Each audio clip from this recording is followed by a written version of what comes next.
Hi guys, we're gonna go over day 13.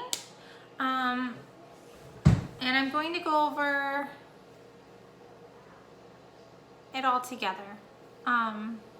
So the first part on page 27, respect means having consideration for someone else's feelings, possessions, and ideas.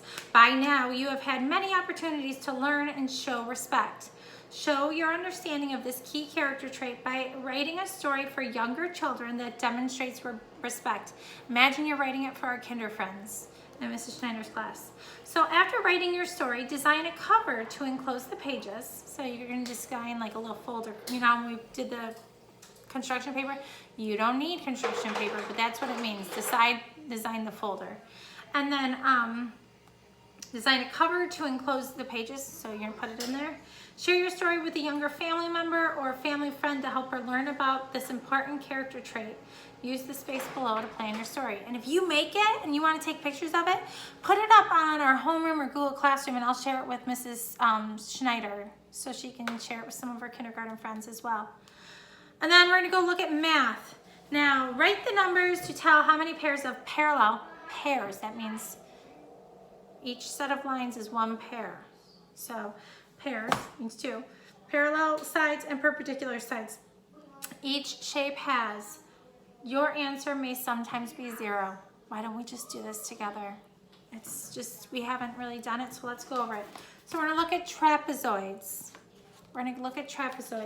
So remember, parallel lines never touch. This is one pair of parallel lines. Perpendicular, so if we were in class, I'd say parallel, perpendicular, parallel, perpendicular, parallel, perpendicular. And you guys are going to do that if you were in class, but you're not. So you can just do it in your room. Perpendicular, remember, perpendicular comes at a 90-degree angle. So there would be a little, so it's straight 90-degree angle, although this isn't 90 degrees, but it's supposed to be.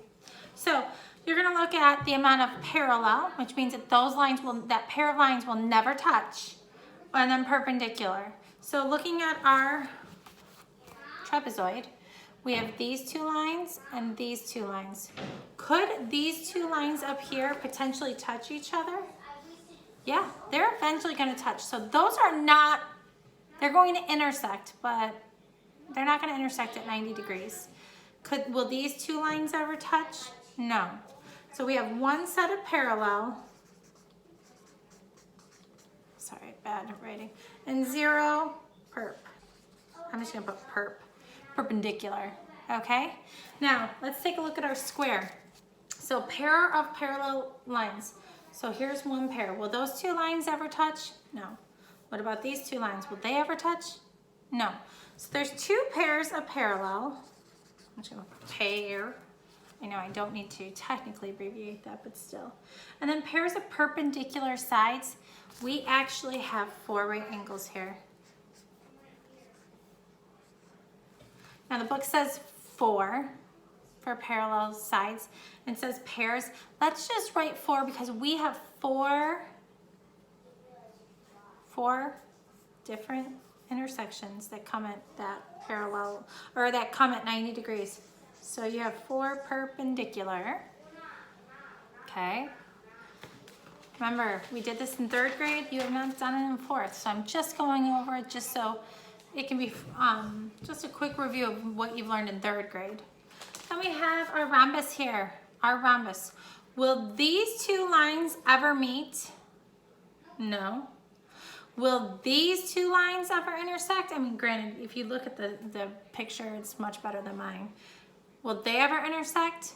No. So we have 2 pairs of parallel lines. That means that they are never going to intersect. Now, do we have any lines that come together for a right angle? No, that's a bigger angle. That's acute and that's an obtuse. So there are 0 perpendicular lines.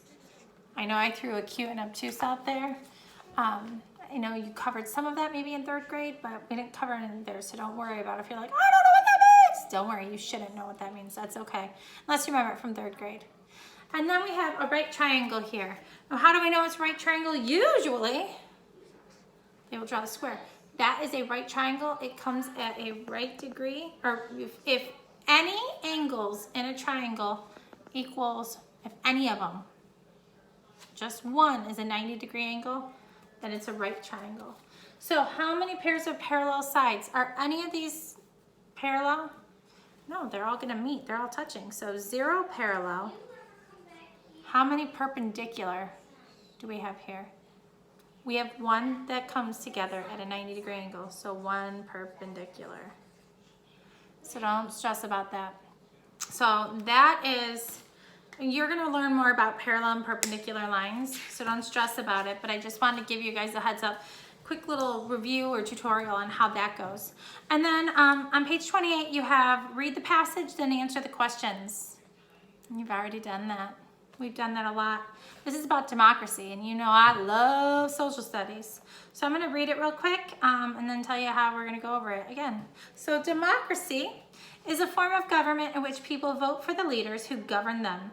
Democracy is derived from a Greek word meaning popular government. Here, the word popular means of the people rather than well-liked. They're telling you what that means in there. Just a little clue. The word was first used to describe the political system of the Greek city-states like Athens in the 4th and 5th centuries BC. In a direct democracy, the people vote on every decision. An example of a direct democracy is a club in which all members vote on decisions such as a poster design or how to raise money. It is hard for large groups to have direct democracy. So many places, including the United States and Canada, have a representative democracy. In a representative democracy, we have that. People elect leaders who vote on the issues. The people trust that their elected leaders will represent their viewpoints.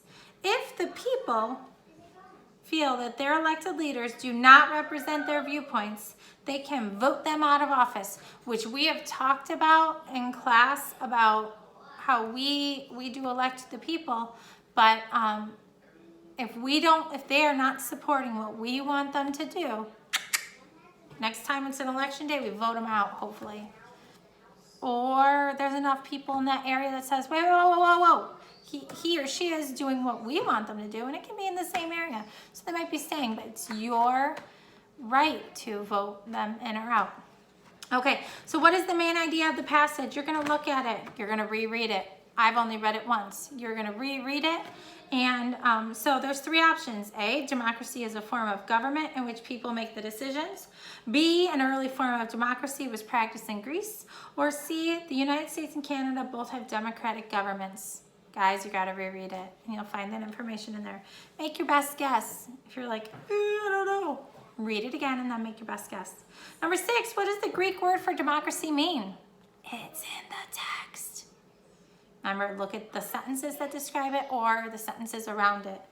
Number 7, what happens in a direct democracy? That's in there too. And number 8, what happens in a representative democracy? You are the text detectives.